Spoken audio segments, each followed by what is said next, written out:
پارا سٹارٹ کریں گے اور اس میں دو سورت ہیں. پہلی سورت کا نام ہے سورہ حجر اور دوسری سورہ ہے سورہ نحل. حجر جو ہے ایک وادی کا نام ہے جو مدینہ کے قریب ہے اور یہ سمود کی رہنے کی جگہ تھی, اس لیے اس سورہ کا نام ہے سورہ حجر. اور نحل شہد کی مکھی کو کہتے ہیں. تو آج اللہ تعالیٰ شہد کی مکھی سے ہمیں کیا سکھانا چاہ رہے ہیں ہم وہ دیکھیں گے. ٹھیک ہے, بسم اللہ الرحمن الرحیم. سورہ حجر میں سب سے پہلے اللہ تعالیٰ فرماتے ہیں ان لوگوں کے بارے میں جن کے ہم بہت ساری وشز کرتے ہیں نا, تو ہم کہتے ہیں کہ ہائی کاش ایسے ہو جاتا, کاش میں پڑھ لیتی تو میں پاس ہو جاتی, کاش میں زیادہ محنت کرتا تو میری پوزیشن آ جاتی, کاش میں تھوڑی سی اور جو ہے نا وہ ہمت دکھاتا تو مما سے جھوٹ نہ بولنا پڑتا, سچ بول لیتا. ایسے بہت سارے کاش جو ہیں وہ ہماری زندگیوں میں ہوتے ہیں. تو اللہ تعالیٰ فرما رہے ہیں کہ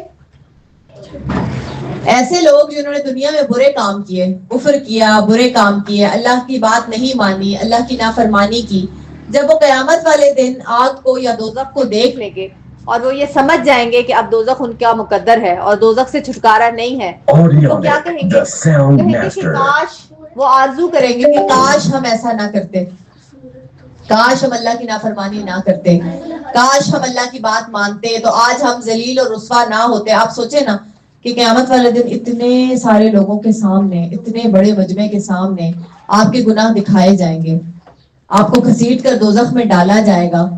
تو شرمندگی اور ذلالت کی بات ہے نا, بے عزتی اور انسلٹ کی بات ہے. تو وہ لوگ یہی کہیں گے کہ اگر ہم نے دنیا کی کاموں میں مگن ہو کے ہم اللہ کو نہ بھول گئے ہوتے, اتنے مصروف نہ ہو جاتے دنیا میں کہ ہم اللہ کو ہی بھول جاتے, اللہ کی بات ماننا ہی بھول جاتے, اور ہم یہ جھوٹی امید نہ لگاتے دنیا میں کہ خیر ہے کوئی بات نہیں, خیر ہے کوئی بات نہیں, ہو جائے گا, ہم دیکھ لیں گے, اللہ تعالیٰ ہمیں جہنم میں نہیں ڈالے گا. کیونکہ ہم تو ایک مسلمان ماں باپ کے گھر پیدا ہوئے ہیں نا, تو ہمیں یہی سکھایا جاتا ہے کہ چونکہ ہم مسلمان پیدا ہوئے اس لیے ہمیں جو ہے نا وہ جہنم میں اللہ تعالیٰ نہیں ڈالے گا, ہمیں جو ہے وہ جنت میں ہی بھیجے گا.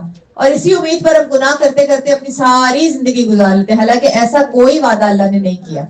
اللہ قرآن میں جن کو مسلمان کہتا ہے وہ ہے جو عمل سے بھی اللہ کی بات مانتے ہیں.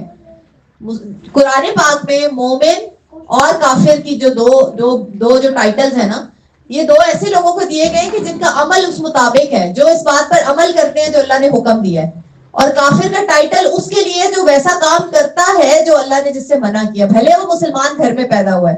اسلم کا نام اگر اسلم ہے یا محمد علی کا نام محمد علی ہے اور وہ ہر وہ کام کرتا ہے جس سے اللہ نے منع کیا, تو وہ قیامت والے دن کہاں ہوگا؟ کافرین کے ساتھ. ٹھیک ہے نا. تو مومن وہ ہے جو وہ کام کرتے ہیں جو اللہ نے کہا ہے, اور جو نام نہاد مسلمان بھی اللہ کی بات, نام نہاد سے مراد ہے کہ جو صرف نام کے مسلمان ہے لیکن عمل کیسے ہیں سارے کافروں والے. تو اللہ کہتے ہیں کہ جو جس کی طرح زندگی گزارے گا قیامت والے دن بھی میں اسے اسی کے ساتھ اٹھاؤں گا. جس کو زیادہ محبت جس سے تھی نا دنیا میں, قیامت والے دن میں اسی کے ساتھ اٹھاؤں گا. جسے فلمی ہیرو پسند تھے بہت زیادہ بالی ووڈ کے, اور وہ ان کو بہت زیادہ فالو کرتا تھا, اور وہ دیکھتا تھا کہ میسی نے ساری زندگی کیا کیا, اور رونالڈو آج کتنا کھانا کھا رہا ہے, اور وہ کب سویا اور وہ کب جاگا. دیکھو میچز دیکھنا اور گیم کو انجوائے کرنا ایک الگ بات ہے, لیکن کسی کے پیچھے بالکل پاگل ہو جانا, ریلیجیسلی کسی چیز کو, کسی انسان کو فالو کرتے رہنا, پھر اللہ کہتا ہے کہ قیامت والے دن میں اس کو اسی کے ساتھ اٹھاؤں گا. اور وہ دونوں کے دونوں ایمان والے نہیں ہیں. یہ سوچ لیں پھر آپ کہ کہاں ہوں گے غیر مسلم آخرت میں, تو پھر ہم بھی ان کے ساتھ ہی ہوں گے.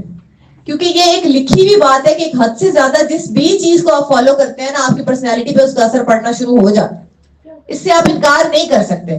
سارا دن کوئی صبح سے لے کے شام تک آپ کو ڈی موٹیویشن والی باتیں کرتا رہے نا, کوئی آپ کو کہتا رہے کہ آپ سے, مطلب فار ایگزامپل آپ کے ایگزامز ہیں اور مما صبح سے شام تک یہ کہنا شروع کر دے کہ نہیں تم نہیں پاس ہو گئے, ہو ہی نہیں سکتا, کر ہی نہیں سکتے. بہن بھائی بابا ماما ٹیچر ہر کوئی آپ کو یہ کہنا شروع کر دے, تو بھلے ہی آپ نے کتنی مرضی محنت کی ہو آپ سے کچھ نہیں ہوگا. ہیومن مائنڈ ایسا ہی ہے, وہ جو دیکھتا ہے جو سنتا ہے وہ اس کا اثر اتنا زیادہ ہوتا ہے کہ کبھی کبھی ہمیں پتہ بھی نہیں چلتا. ایک انسان کو سزائے موت دی گئی تھی اور کہا یہ گیا تھا کہ سانپ سے ڈسوا کر اس کو مارا جائے گا. ٹھیک ہے نا.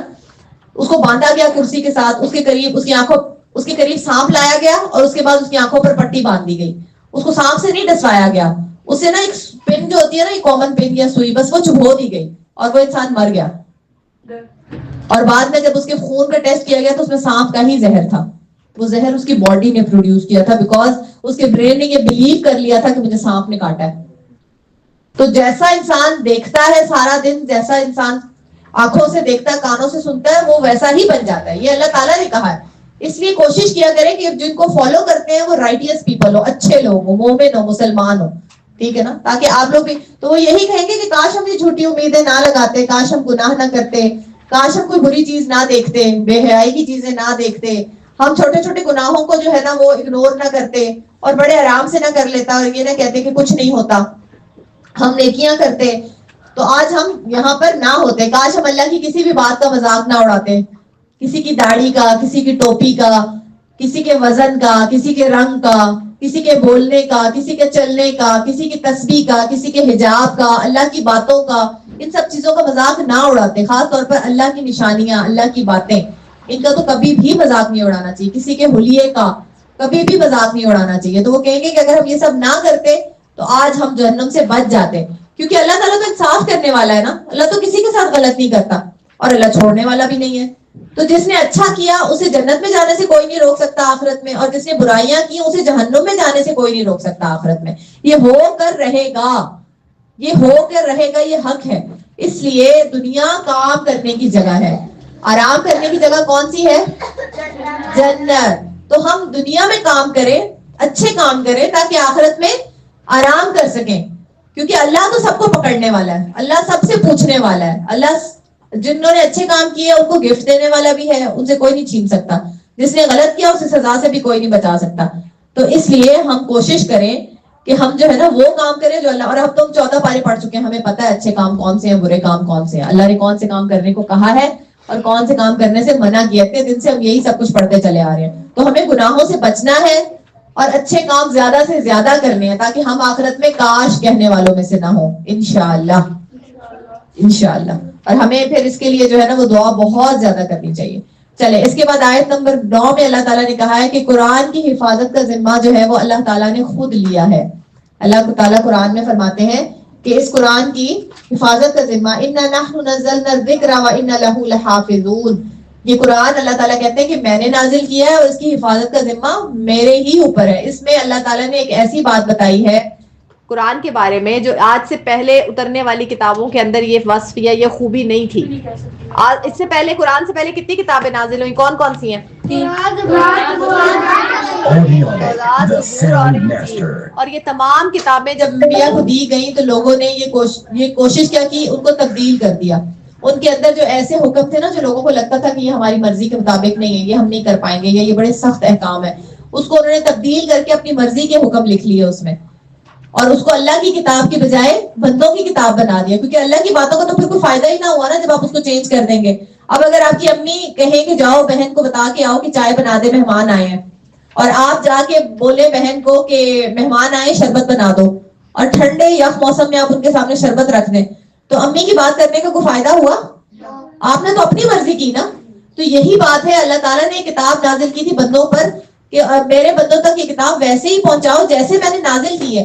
لیکن یہود نے, عیسائیوں نے, انہوں نے کیا کیا؟ انہوں نے کتابوں کو چینج کر دیا, ان کے اندر سے وہ باتیں مٹا دی جو اللہ کے حکم تھے اور انہیں پسند نہیں تھے, جو کام کرنے ان کو مشکل لگتے تھے, اور ان کی جگہ پر وہ حکم لکھ دیے جو ان کے اپنے دل کے تھے.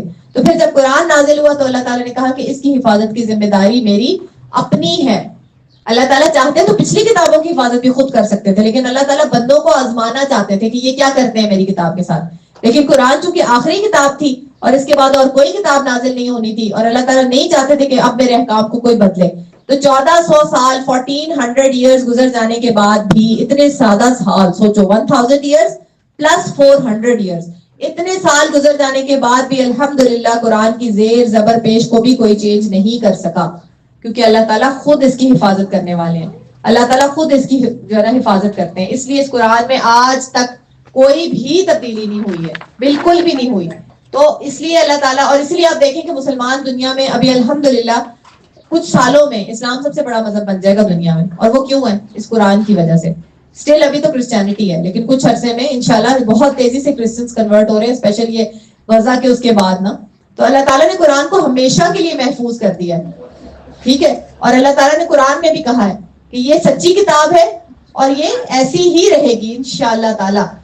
تو اس سے پہلے کسی کتاب کے بارے میں اللہ تعالیٰ نے یہ نہیں کہا تھا کہ یہ کتاب ہمیشہ ایسی ہی رہے گی. اللہ نے قرآن کے بارے میں کہا. ٹھیک ہے جی, آپ کیا کہنا چاہ رہی ہیں مریم؟ اوکے.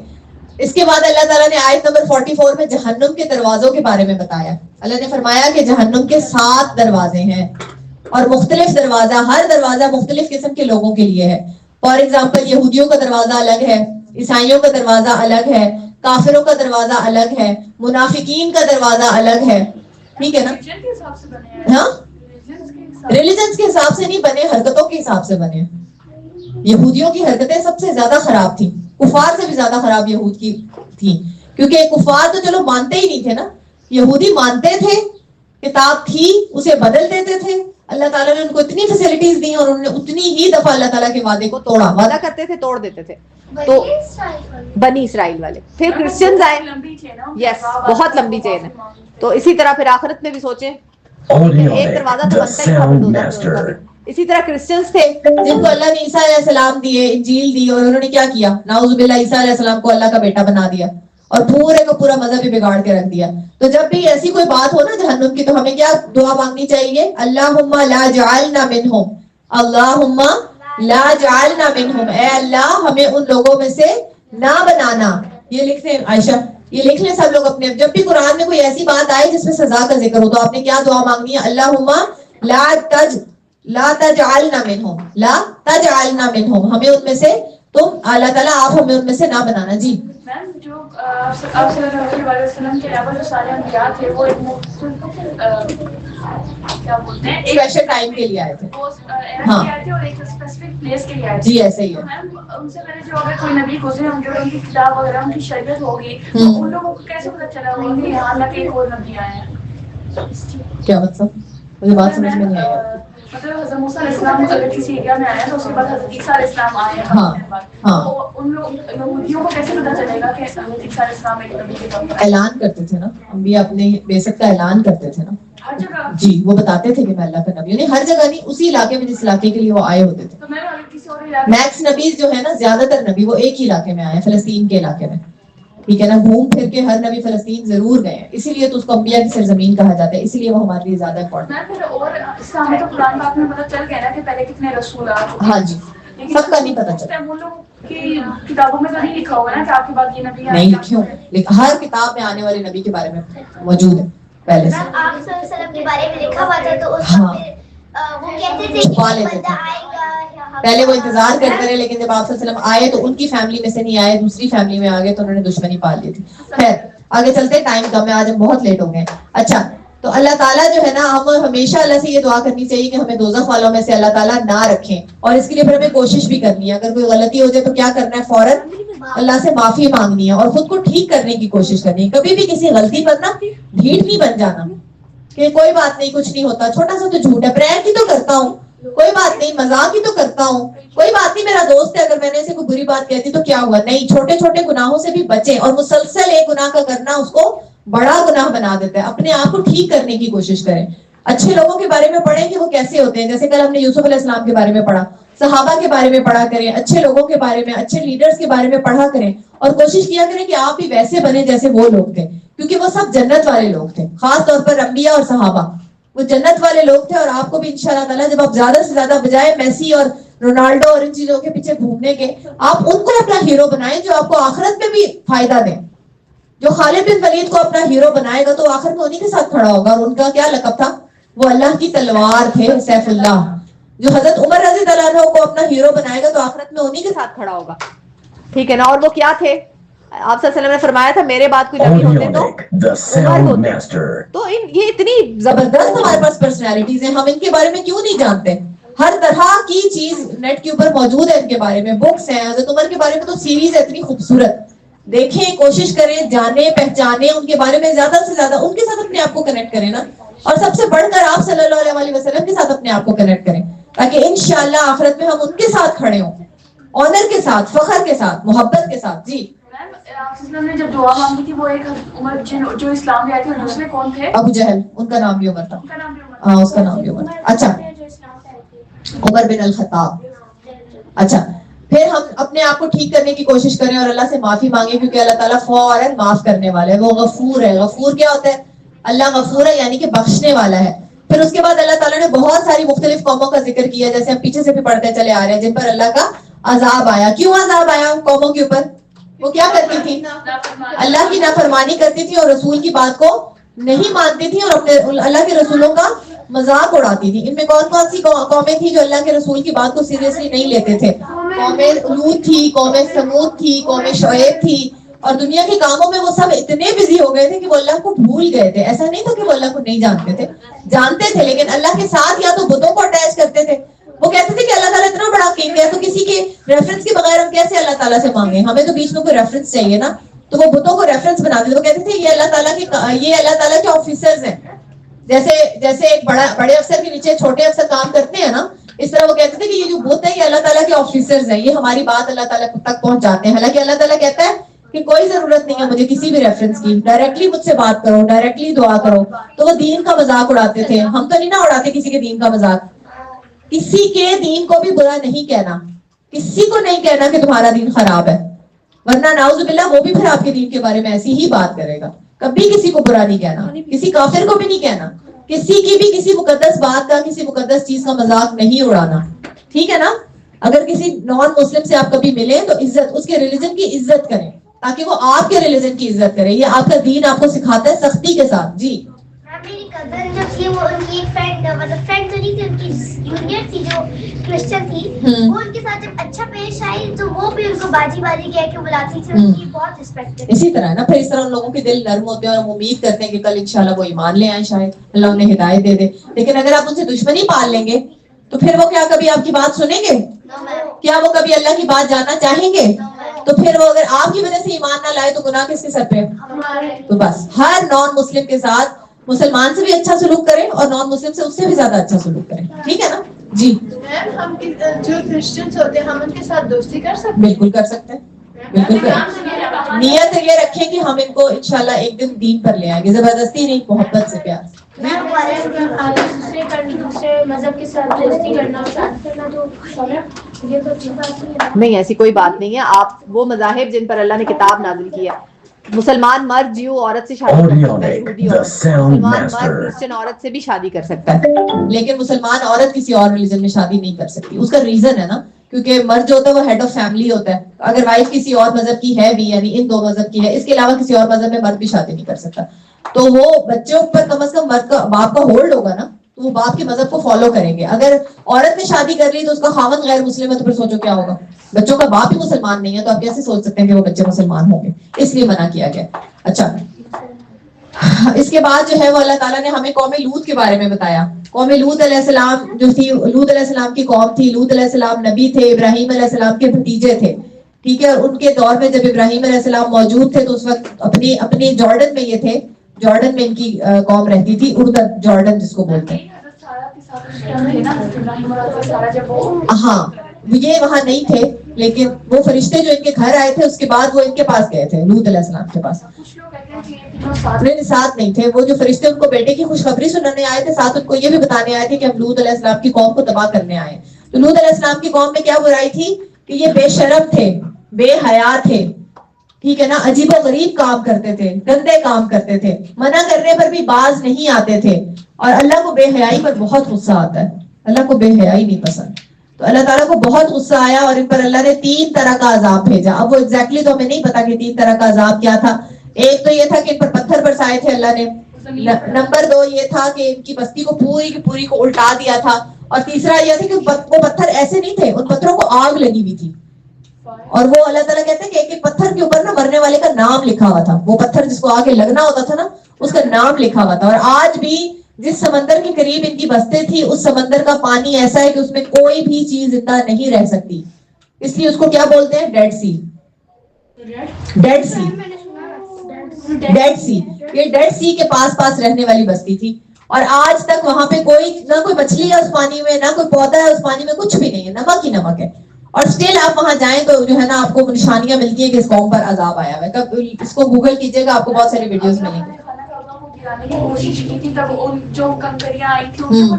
نام لکھے ہوئے تھے, بالکل. وہ اللہ تعالیٰ اس لیے بتاتے ہیں کہ اللہ کی قدرت کا ہمیں پتہ چلے. ٹھیک ہے. تو اللہ تعالیٰ نے پھر ان کو ہمیشہ ہمیشہ کے لیے دنیا سے ختم کر دیا, کوئی نام و نشان ان کا نہیں بچا. سو مچ سو کہ لوط علیہ السلام کی اپنی بیوی بھی گنہگار تھی, وہ بھی ان کا ساتھ دیتی تھی, تو اللہ نے اس کو پتھر کا بنا دیا. ہاں آپ گوگل کریں گے نا تو آپ کو وہاں پہ اسٹیچو نظر آئے گا لوط علیہ السلام کی بیوی کا, اسی بستی میں. ٹھیک ہے, آج گھر جا کے سب لوگ گوگل کریں. وہ بھی کافرہ تھی, نبی کی بیوی تھی. ایک منٹ, نبی کی بیوی تھی لیکن مسلمان نہیں تھی, جیسے نوح علیہ السلام کا بیٹا مسلمان نہیں تھا.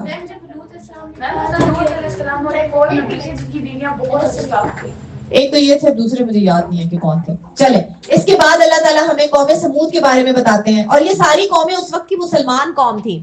ایسا نہیں تھا کہ یہ لوگ اللہ کو نہیں مانتے تھے, یہ اللہ کو مانتے تھے لیکن اس کی بات نہیں مانتے تھے نا. اللہ کو ماننا ایک بات ہے اور اللہ کی بات ماننا دوسری بات ہے. تو ہم اب کیا سوچتے ہیں آج کل جب ہم ان قوموں کے عذاب کے بارے میں سوچتے ہیں تو کہتے ہیں ہم پر تو نہیں آئے گا نا, کیونکہ ہم تو مسلمان ہیں. ہم تو مسلمان ہیں, ہم پر کیسے عذاب. کیا آپ کو کیا لگتا ہے آج کل آپ کو اپنے آس پاس بے حیائی نہیں نظر آتی؟ کم سے کم کپڑے ہوتے چلے جا رہے ہیں, مرد عورتوں جیسے ہولیے بنا کے گھوم رہے ہیں, عورتیں مردوں جیسے ہو رہی, یہ سب بے حیائی ہے. ہر وہ کام کرنا جس سے اللہ نے منع کیا ہے بے حیائی ہے, کیونکہ مومن کو اس بات کی شرم ہونی چاہیے کہ میرے رب نے مجھے اس کام سے منع کیا ہے. ٹھیک ہے نا, انسان جانور بنتا چلا جا رہا ہے. انسان یہ سمجھتا ہے کہ کم کپڑے پہننا آزادی ہے, میں بڑا ماڈرن ہوں. یہ ماڈرنزم نہیں ہے. انسان میں اور جانور میں کیا فرق ہے؟ لباس کا ہی فرق ہے نا, باقی تمام چیزوں کے علاوہ دیکھنے میں. ہاں, وہ تو اللہ تعالیٰ نے ان کو پیدا کیا. نہیں, وہ جو زیادہ مرد جو ہوتے ہیں وہ بن کے آتے بنتے تو غلط ہے نا. اللہ نے لعنت کیا ایسے مردوں پر جو عورتوں کا سا حلیہ اختیار کرے, اور ایسی عورتوں پر جو مردوں کا سا حلیہ اختیار کرے. تو یہ تمام کام بے حیائی کے ہیں. ہم نے وعدہ کرنا ہے کہ ہم ایسا کوئی بھی کام نہیں کریں گے جس سے اللہ ناراض ہو. نہ ہم ایسا کچھ دیکھیں گے سوشل میڈیا پر جس سے ہماری آنکھیں اور ہمارے کان قیامت میں یہ گواہی دیں کہ اس انسان نے میرا صحیح استعمال نہیں کیا. ٹھیک ہے نا, کیونکہ کارٹونز میں بھی آج کل ایسی چیزیں ہیں. ویڈیو گیمز جو آپ لوگ کھیلتے ہیں اس میں کتنے عجیب عجیب سے ڈریسز ہوتے ہیں اور کتنی عجیب عجیب سی گالیاں وہ دے رہے ہوتے ہیں اور یہ سب کچھ. تو ان چیزوں سے پلیز اپنے آپ کو بچائیں. بے حیائی کی زبان, بے حیائی کا لباس, بے حیائی کی چیزیں دیکھنا, آپ کو پتہ بھی نہیں چلے گا کہ کب یہ ساری چیزیں آپ کو بدل دیں گی. یہ کام پھر دلوں کو سخت کر دیتی ہیں یہ چیزیں. پھر انسان کے دل پر اللہ کی بات اثر نہیں کرتی, پھر انسان نیکیاں نہیں کر پاتا, چاہے تب بھی نہیں کر پاتا. شیطان اسے کچھ کرنے ہی نہیں دیتا. ٹھیک ہے, تو آج کے بعد ہم نے ان چیزوں کا بہت زیادہ خیال رکھنا ہے کہ اپنے آپ کو اس چیز سے بچانا ہے اور ہم گناہوں سے بچیں. جی, نفس تو ہوتا ہے نا, اس نے ہمارے دماغ کو اتنا ٹرین کر دیا گناہ کرنے کے لیے کہ اب شیطان کی ضرورت نہیں ہوتی ہمیں. ہم آٹو موڈ پہ لگے ہوئے ہیں, ہم خود ہی کرتے چلے جا رہے ہیں. جب سارا سال شیطان سے نہیں بچیں گے تو ایک مہینے میں کیا کر لے گا شیطان؟ آپ کے دماغ کے اندر وہ اتنا کچھ گند بھر گیا ہے کہ وہ خود نہ بھی ہو تو اس کا کاروبار چلتا رہتا ہے, اسے فکر نہیں ہوتی ایک مہینے کے لیے. ٹھیک ہے نا. ہاں, تو یہ سوچا کریں. تو غلطیوں کے بارے میں سوچا کریں کہ وہ ہمارے جیسے ہی لوگ تھے. ہم وہ کام نہ کریں جس سے اللہ تعالیٰ ناراض ہو. مسلمان ہو کر بھی ہم اللہ کی بات سے انکار نہ کریں. ٹھیک ہے نا. ہم یہ کہیں کہ ہم سے دیکھ ہی تو رہے ہیں اس سے کیا ہو رہا ہے, لیکن کان اور انسان کی آنکھیں, انسان کا دماغ ان چیزوں سے افیکٹ ہوتا ہے. ٹھیک ہے, تو ہم یہ سارے کام نہ کریں تاکہ ہمیں وہ سزا نہ ملے جیسے ان کو ملی. اس کے بعد سمود کی قوم ہے جن کے بارے میں پہلے آپ کو بتا چکی ہوں کہ یہ لوگ بہت طاقتور لوگ تھے, بڑے اونچے لمبے لوگ تھے, اور یہ نا بڑی بڑی بلڈنگز بنایا کرتے تھے. ان کو بہت شوق تھا. بیٹا میں آپ کسی کی نہیں لے سکتی, ہاں, کیونکہ 4 بج گئے, ٹائم کم ہے. پہاڑوں پر بڑے اونچے اونچے گھر بناتے تھے اور اس پہ بڑا فخر کرتے تھے, اور پھر اللہ کی بات نہیں مانتے تھے. پھر انہوں نے اللہ کی بھیجی ہوئی اونٹنی کو قتل کر دیا, تو پھر اللہ تعالیٰ نے ان کو ختم کر دیا. آندھی آئی جس میں یہ پورے کے پورے ختم ہو گئے.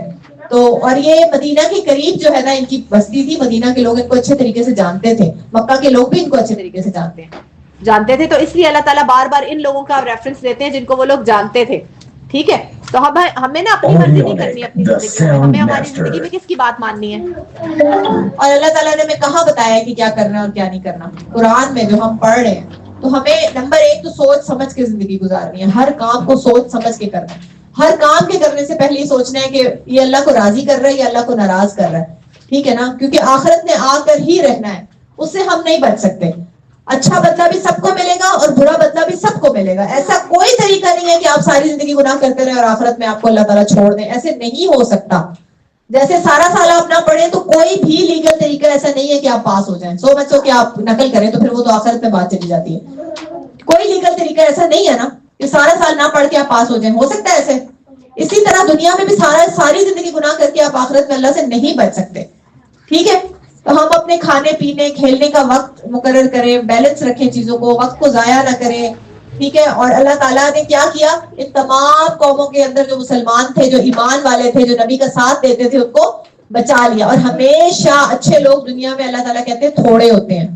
زیادہ لوگ کون سے ہوتے ہیں؟ خراب لوگ, جو بغیر سوچے سمجھے کام کرتے ہیں, جو اللہ کے نافرمانی کرتے ہیں وہ زیادہ ہوتے ہیں. تھوڑے لوگ ہوتے ہیں جن سے اللہ راضی ہوتا ہے. تو ہم تھوڑے لوگوں میں آنے کی کوشش کریں نا, کیونکہ وہ دیکھو انسان کے دنیا میں کتنے سارے لوگ ہیں, لیکن اس میں سے آپ کے فرینڈس تھوڑے سے ہوتے ہیں نا. اس دنیا کے سارے لوگ آپ کے انسان ہوتے ہیں, دوست ہوتے ہیں.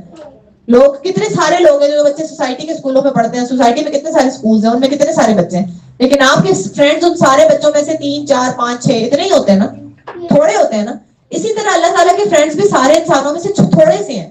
ہر کوئی اللہ کا فرینڈ نہیں بن سکتا, یہ ایک اسپیشل بات ہے, یہ عام بات نہیں ہے. تو اللہ تعالیٰ کہتے ہیں کہ اچھا کام کرنے والے ہمیشہ تھوڑے ہوتے ہیں. اس کے بعد اللہ تعالیٰ نے سورہ فاتحہ کا ذکر کیا. سورہ فاتحہ کون سی سورت ہے؟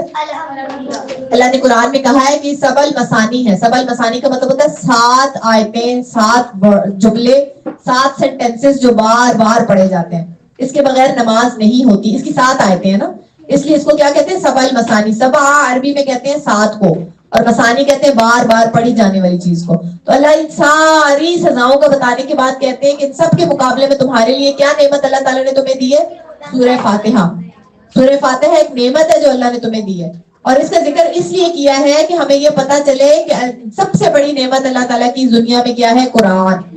کیونکہ اسی پر عمل کر کے ہم اس دنیا میں بچ سکتے ہیں آخرت کی سزا سے, اور کوئی طریقہ نہیں ہے.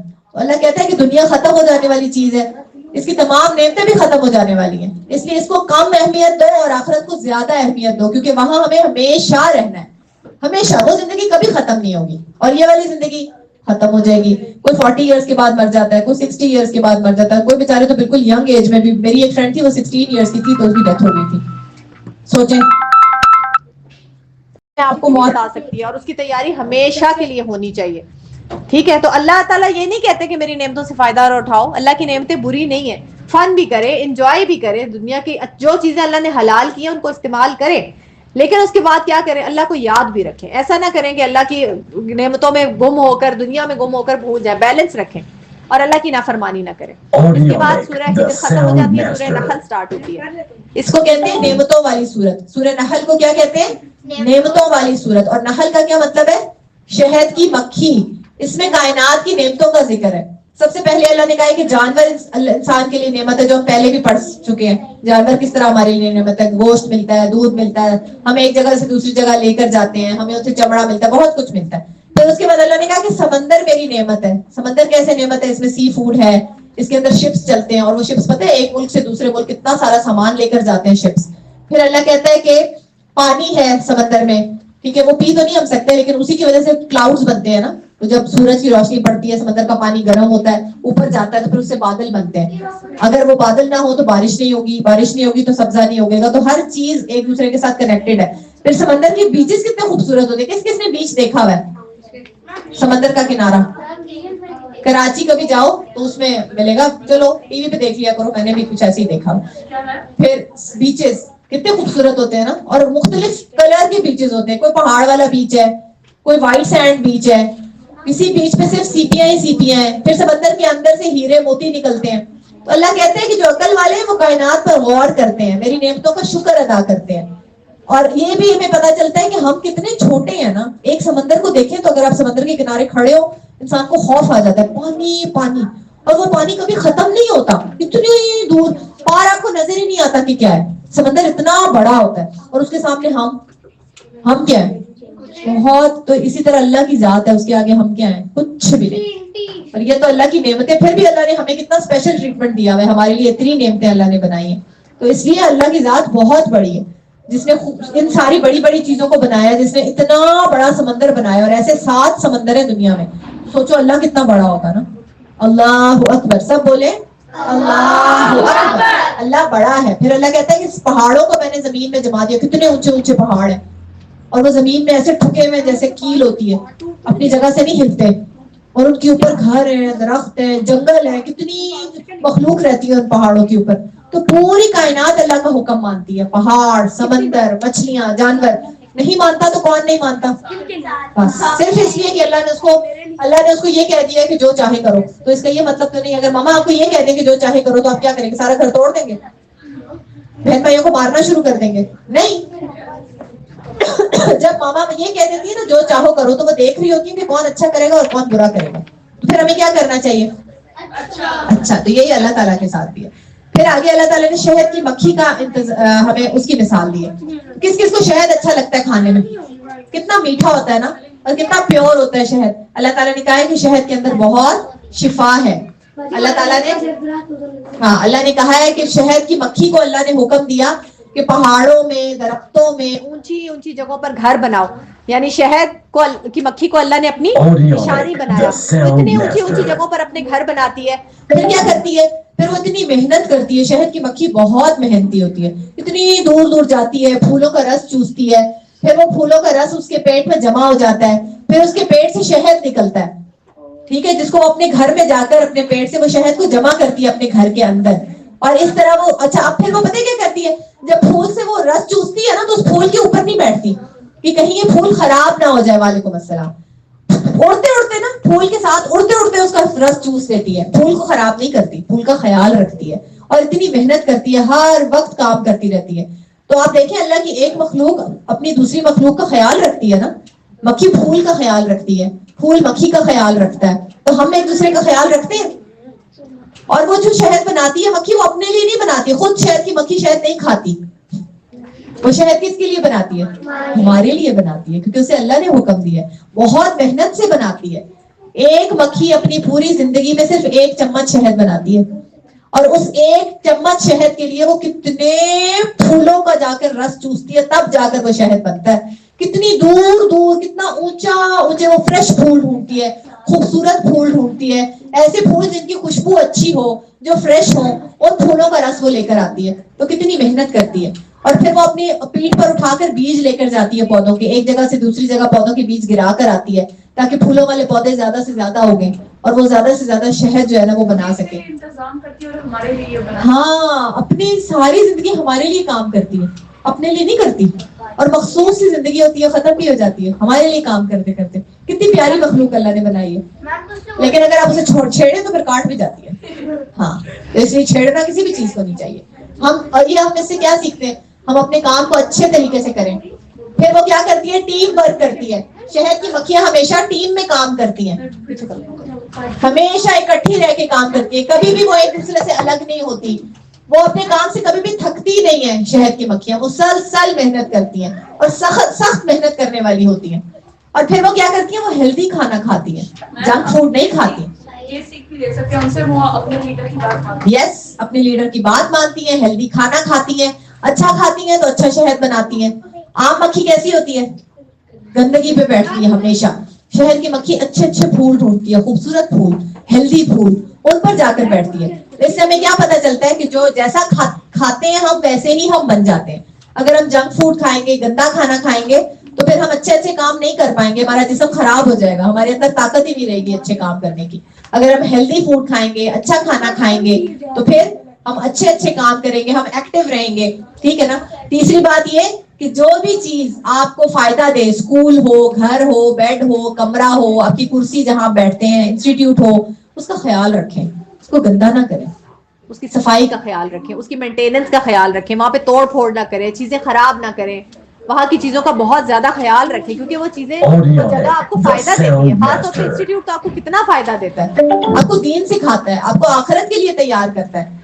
تو ہم کیا کریں کہ ہم اچھے طریقے سے. پھر شہد کی مکھی کیسی ہوتی ہے؟ وہ اپنی ٹیم کو کبھی نہیں چھوڑتی, اپنے فرینڈس کو کبھی نہیں چھوڑتی. تو ہم کیا کریں کہ بہت سارے لوگوں میں سے, جیسے وہ اچھے پھول کو چنتی ہے نا, تو بہت سارے لوگوں میں سے اچھے فرینڈس کو چنیں. برے لوگ تو بیٹے دنیا میں بہت ہیں, چاروں طرف برے لوگ پھیلے ہوئے, اور جیسوں کے ساتھ آپ اٹھیں گے بیٹھیں گے ویسے ہی آپ بن جائیں گے. تو کوشش کیا کریں کہ بہت سارے لوگوں میں سے اچھے لوگوں کو اپنے دوستوں کے لیے چنیں. دوست بہت سوچ سمجھ کے بنائیں گے تو آپ کو فائدہ ملے گا. پھر شہد کی مکھی سب کو فائدہ دیتی ہے, تو ہم اپنے والدین کے بارے میں سوچیں وہ ہمیں کتنے فائدے دیتے ہیں, ہمارے لیے کتنی محنت کرتے ہیں, تو بدلے میں ہم انہیں کیا دیتے ہیں؟ ہمیں چاہیے نا ہم ان سے بڑھ کر ان کو فائدہ دیں, انہیں سکون دیں, ان کے لیے اچھے کام کریں, اپنی بھی صفائی کا خیال رکھیں. ٹھیک ہے. تو اس لیے ہم بری چیزوں کو اگنور کریں. شہد کی مکھی ہمیں یہ سکھاتی ہے, گندی باتوں کو, گندی چیزوں کو, گندی خیالات کو, ان باتوں کو ہم اگنور کریں اور اچھے اچھے نیک خیالات میں اور اچھے کام کریں, ٹھیک ہے نا, اور سب کے ساتھ مل کر کام کریں. اور چھوٹے کام کو کبھی بھی, ہم شہد کی مکھی کو آج سے پہلے کیا سمجھتے تھے, اتنی سی مکھی کیا ہے, اللہ نے ہمیں اس کی زندگی سے سکھایا کہ وہ کتنا بڑا کام کرتی ہے. تو کبھی بھی کسی کے اچھے کام کو چھوٹا نہ سمجھیں, ہر اچھا کام بڑا ہے اور اللہ کو بہت پسند ہے, ٹھیک ہے نا. اور اپنے کام کو بہت اچھے طریقے سے دل لگا کر امانت سمجھ کر کریں. ہر کام جو آپ کو کوئی کرنے کو بڑا کہتا ہے یا آپ کرتے ہیں وہ آپ کے لیے امانت ہے, اس کا آپ سے سوال کیا جائے گا. تو اس کے ساتھ ہمارا پارا ختم. آج ہم نے کیا کیا سیکھا؟ آج ہم نے سیکھا سب سے پہلے کہ وہ قومیں جو تباہ ہو گئی تھی, پھر شہد کی مکھی کے بارے میں پڑھا, پھر ہم نے سورہ فاتحہ کے بارے میں پڑھا کہ اللہ نے کہا ہے کہ وہ کیا ہے, سوال مسانی, اللہ کی نعمتوں کے بارے میں پڑھا.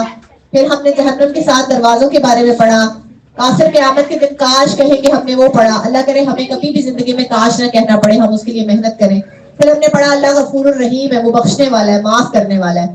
پھر اللہ تعالیٰ عدل کرتا ہے, احسان کا معاملہ کرتا ہے. اگر ہم اس سے معافی مانگے تو وہ ہمیں معاف کر دیتا ہے, لیکن وہ حساب پورا کرتا ہے. برے کو اس کا بدلہ ضرور ملتا ہے اور اچھے کو بھی اس کا بدلہ ضرور ملتا ہے. تو اللہ تعالیٰ ہمیں نیکیاں کرنے, لوگوں کے لیے آسانیاں بانٹنے کی توفیق عطا فرمائے. اللہ ہمیں وہ عمل کرنے کی توفیق عطا فرمائے جو اس قرآن میں ہم نے پڑھے اور ہمیں کرنے چاہیے. اللہ ہمیں شہد کی مکھی کی طرح بنا دے, ہم دوسروں کے لیے کام کریں, محنت سے کریں, اور ہم میٹھے بنیں, کڑوے نہ بنیں, ٹھیک ہے. چلیں, سبحانک اللہم و بحمدک, نشہد ان لا الہ الا انت, نستغفرک و نتوب الیک. السلام علیکم ورحمۃ اللہ وبرکاتہ.